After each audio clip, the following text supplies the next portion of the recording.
Hey everybody, so as you can see I went for yet another round of surfacing and things are just about where I want them.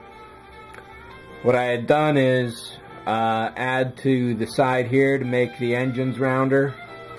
I did that on both sides here and kind of worked it up as much as I could. What I was thinking of doing is the entire length of the engine and the entire diameter. However, this is pretty much an acceptable shape for the moment. Like it says over at Scale Model Addicts Forum, the goal is completion, not perfection. So with that in mind, as soon as I got some good warm daylight, I'm going to prime this up for hopefully the last time. In order to get this surface looking really good, this was filled with Ava's epoxy and built up using little snakes and then filling the area in. I started off with a 60 grit, worked up to 150, 240, and then a final 400. And if the primer looks good tomorrow, then I'll be going for like a 600 or 800 grit finish on the whole thing. And I figured while I was doing 60 grit on this, I may as well do the whole body in 60 grit.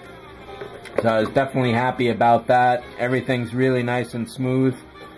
I don't think there are too many flaws left that I could fix even if I really wanted to. I got rid of as much of the schmaltz in here as I could, as well as along here. Those areas are looking really good. I managed to keep all the vinyl masks on the windows, except for this one over here, so I'll have to redo that. And one of the really big disappointments I only just learned about, because this is yet another good reason to be checking your reference all the time, is that I missed an entire row of windows here. So looking at it, it seems like if you've got the construction going on, these windows here are basically one deck. There's another deck here, and then 2 or 3 decks on this area. So this, if that's the ceiling, should be one deck which goes down here. This should be the next deck, a third deck, and one deck above here. It turns out there's an entire row of windows just along this sidewall that I've been seeing on a few different builds. I haven't checked any of the very few surviving studio photos of the real model, so I haven't confirmed that, but screw it. This is going the way it is because I've spent a very long time on this and I'm really happy with the build. It's time to bring this on home at long last. That being said, there's one last major modification I am highly considering doing, and that's the 2 power wires here.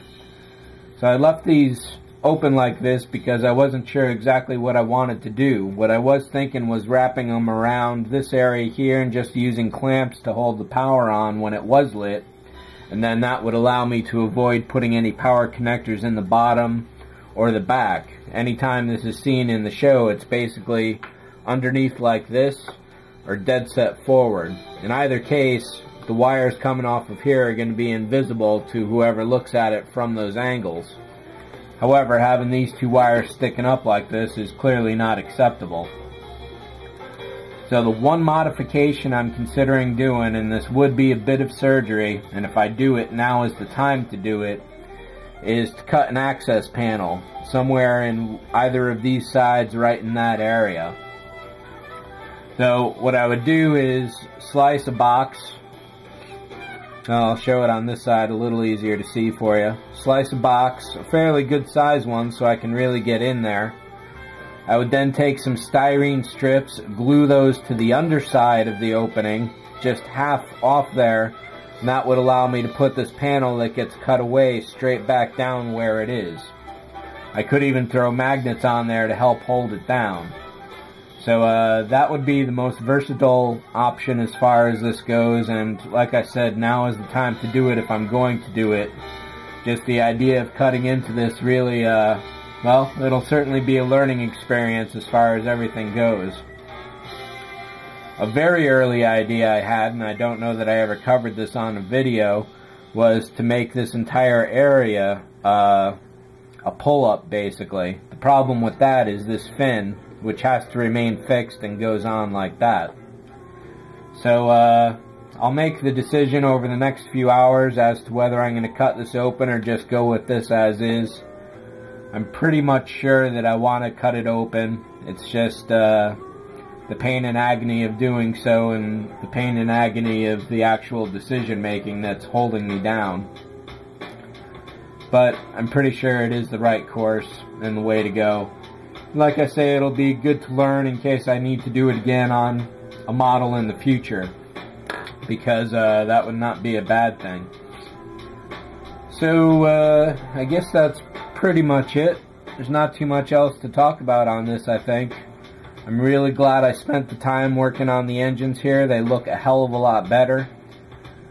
Maybe I could do a little more work on the inside of each, just to make them a little rounder, but there is no gunk there. There's no pits, no holes, no raised surfaces, no other blemishes. So I don't need to do it, but maybe I should, maybe I won't. Tough to say right now. But this engine hole, if I do it, you'll see it in the next update. So thanks for watching. See ya.